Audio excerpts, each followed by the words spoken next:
مرکز مطبوعات وزارت کارهای داخلی تاجیکستان درباره باز چند صدمه مرگ‌آور خبر داد.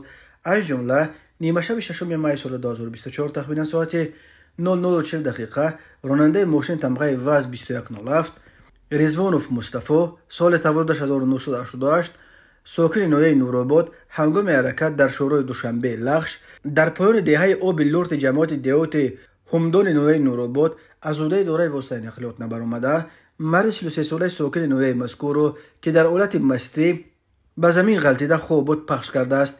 در نتیجه این مرد جراحت وزن جسمانی برداشته در بیمارخانه به هلاکت رسیده است.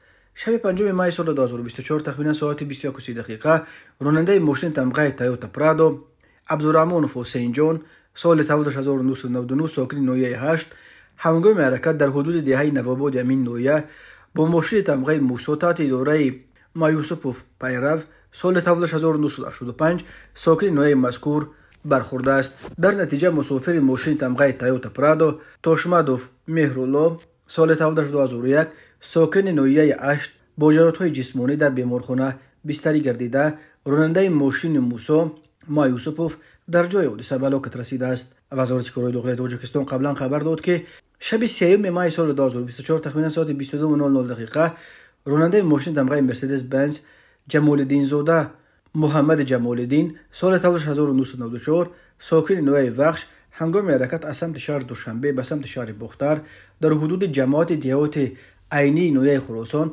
از عهده اداره واسطه نقلیات نبرآمده نابالغ ظریف شاروخ سال تولد 2007 ساکن نویه خراسان را پخش نموده است.